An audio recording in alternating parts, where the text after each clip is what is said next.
Good morning, folks. Sorry to keep you waiting. It was a couple phone calls. Today, I'm announcing the United States is targeting the main artery of Russia's economy. We're banning all imports of Russian oil and gas and energy. That means Russian oil will no longer be acceptable at U.S. ports, and the American people will deal another powerful blow to Putin's war machine. This is a move that has strong bipartisan support in the Congress and, I believe, in the country. Americans have rallied to support their Ukrainian people and made it clear we will not be part of subsidizing Putin's war.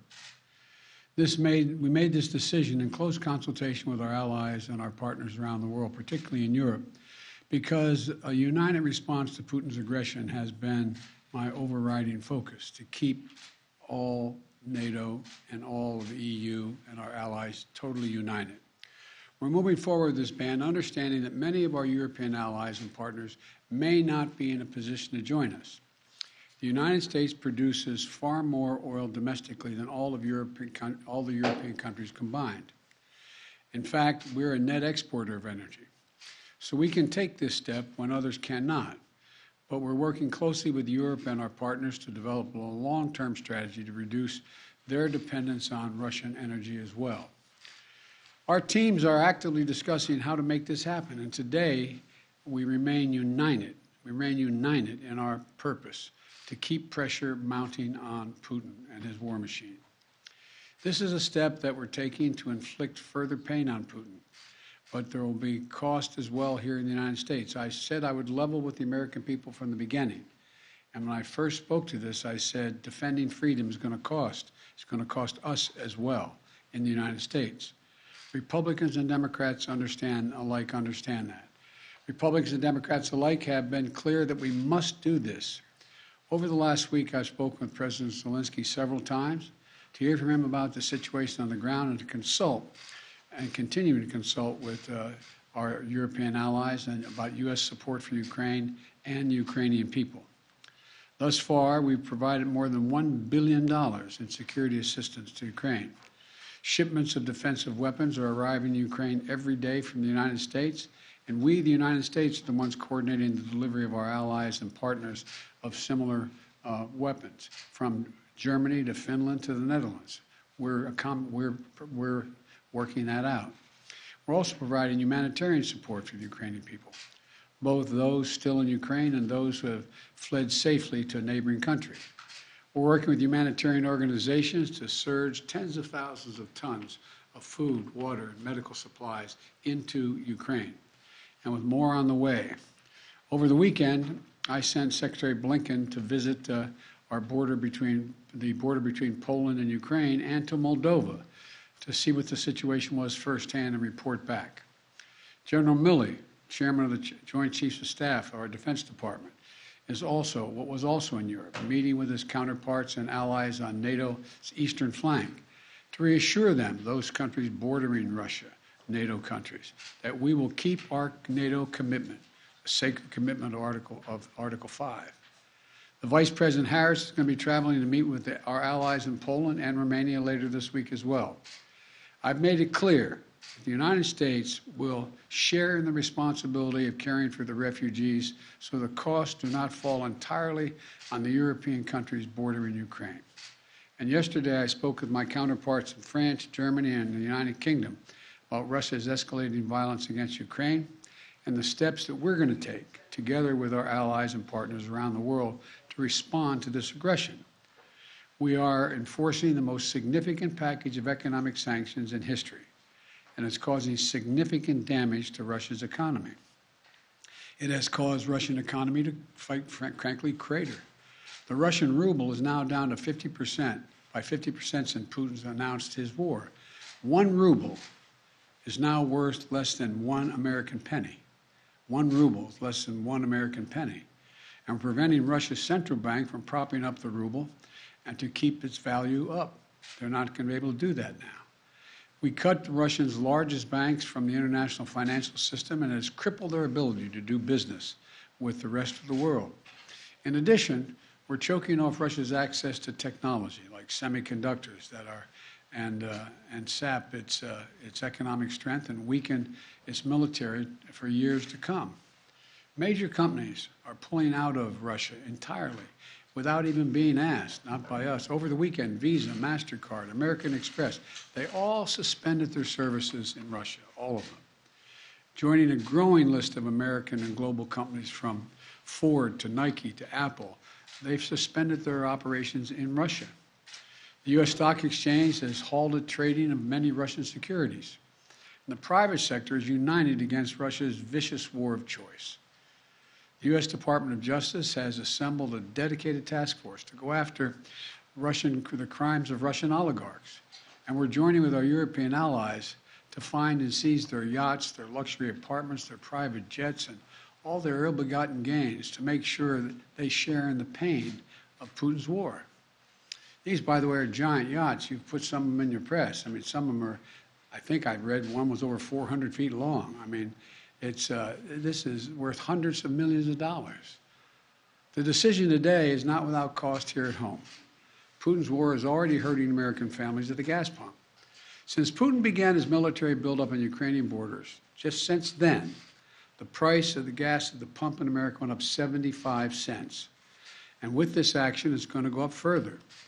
I'm going to do everything I can to minimize Putin's price hike here at home. In coordination with our partners, we've already announced that we're releasing 60 million barrels of oil from our joint oil reserves. Half of that, 30 million, is coming from the United States. And we're taking steps to ensure the reliable supply of global energy. We're also going to keep working with every tool at our disposal to protect American families and businesses. Now, let me say this. To the oil and gas companies and to the finance firms that back them, we understand Putin's war against the people of Ukraine is causing prices to rise. We get that. That's self-evident. But, it's no excuse to exercise excessive price increases or padding profits or any kind of effort to exploit this situation or American consumers, exploit them. Russia's aggression is costing us all, and it's no time for profiteering or price gouging. I want to be clear about what we'll not tolerate, but I also want to acknowledge those firms and oil and gas industries that are pulling out of Russia and joining other businesses that are leading by example. This is a time when we have to do our part and make sure we're not taking advantage. Look, let me be clear about two other points. First, it's simply not true that my administration or policies are holding back domestic energy production. That's simply not true. Even amid the pandemic, companies in the United States pumped more oil during my first year in office than they did during my predecessor's first year. We're approaching a record levels of oil and gas production in the United States, and we're on track to set a record of oil production next year. In the United States, 90% of onshore oil production takes place on land that isn't owned by the federal government. And of the remaining 10% that occurs on federal land, the oil and gas industry has millions of acres leased. They have 9,000 permits to drill now. They could be drilling right now, yesterday, last week, last year. They have 9,000 to drill onshore that are already approved. So let me be clear. They are not using them for production now. That's their decision. These are the facts. We should be honest about the facts. Second, this crisis is a stark reminder to protect our economy over the long term, we need to become energy independent. I've had numerous conversations over the last 3 months with our European friends of how they have to wean themselves off of Russian oil. It's just not tenable. It should motivate us to accelerate the transition to clean energy. This is a perspective that our European allies share, and a future where together we can achieve greater independence. Loosening environmental regulations or pulling back clean energy investment will not lower energy prices for families. But transforming our economy to run on electric vehicles powered by clean energy with tax credits to help American families winterize their homes and use less energy, that will help. And if we do what we can, it will mean that no one has to worry about the price of the gas pump in the future. That'll mean tyrants like Putin won't be able to use fossil fuels as weapons against other nations. And it will make America a world leader, manufacturing and exporting clean energy technologies of the future to countries all around the world. This is the goal we should be racing toward. Over the last 2 weeks, the Ukrainian people have inspired the world, and I mean that in a literal sense. They've inspired the world with their bravery, their patriotism, their defiant determination to live free. Putin's war has caused enormous suffering and needless loss of life from women, children, everyone in Ukraine, both Ukraine and, I might add, Russians. Ukrainian leaders, as well as leaders around the world, have repeatedly called for a ceasefire, for humanitarian relief, for real diplomacy.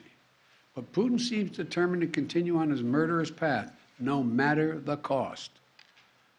Putin's now targeting cities and has been targeting cities and civilians, schools, hospitals, apartment buildings.